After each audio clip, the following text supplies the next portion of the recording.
రాధే. నేను మీ ఆశ్వరిత్విక్. ఇదేంటంటే కుండలి అంటే ఏంటంటే మనం ఈ భూమి మీద పుట్టినప్పుడు గ్రహాలన్నీ ఏ లొకేషన్ లో ఉన్నాయో అది ఈ కుండలిలో 12 హౌసెస్ లో రిప్రజెంట్ అవుతాయి అనమాట. సో ఈ ఫస్ట్ హౌస్ వచ్చేసి లగ్న కుండలి అంటారు. సో మనం ఈ భూమి మీద పుట్టినప్పుడు చంద్రుడు ఏ రాశిలో ఉన్నాడో అది మన రాశి అయితే, చంద్రుడు ఏ నక్షత్రంలో అయితే ఉన్నాడో అది మన నక్షత్రం అనమాట. అదే విధంగా ఈస్టర్న్ హార్జన్ ఏ రాశిలో అయితే ఉందో అది మన లగ్న కుండలి అనమాట. సో ఈస్టర్న్ హార్జన్ అంటే ఏంటంటే ఆకాశం భూమి ఏ లైన్ దగ్గర అయితే మీట్ అవుతాయో, అంటే సూర్యుడు ఎగ్జాక్ట్ గా ఏ పాయింట్ దగ్గర అయితే ఉదయిస్తాడో అది ఈస్టర్న్ హార్జన్ అనమాట.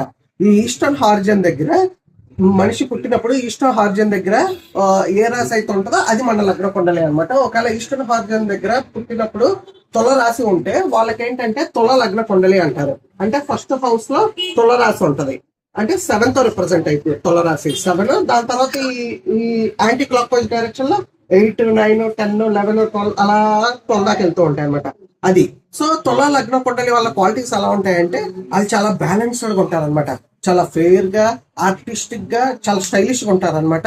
వాళ్ళు ఏంటంటే గొడవలకు ఇష్టపడరు, దే అవాయిడ్ కాన్ఫ్లిక్ట్స్ అనమాట. వాళ్ళు ఏంటంటే చాలా డిప్లొమాటిక్ గా ఉంటారు, ప్రశాంతతకి, హార్మోనీకి ఇష్టపడతారు అనమాట. రిలేషన్షిప్స్ కి బాగా వాల్యూ ఇస్తారు. ఇంకేంటంటే నెగోషియేషన్స్ చూసుకుంటూ ఉంటారు అనమాట. గొడవల దాకా వెళ్లకుండా నెగోషియేషన్ చేసుకుంటూ కాంప్రమైజ్ అవుతూ ఉంటారు అనమాట. వాళ్ళు ఆర్ట్ కి, ఆర్టిస్టిక్ కి వాల్యూ ఇస్తూ ఉంటారు అనమాట వాళ్ళు. ఇది వాళ్ళ క్వాలిటీస్ అనమాట. ఇదే విధంగా మనం ఫ్యూచర్ లో డిఫరెంట్ రాశి లగ్న కుండలీస్ ఉంటే వాళ్ళ క్వాలిటీస్ ఎలా ఉంటే మనం డిస్కస్ చేద్దాం. Please subscribe to my channel AstroRitvik on YouTube, Instagram and Facebook. Radhe Radhe.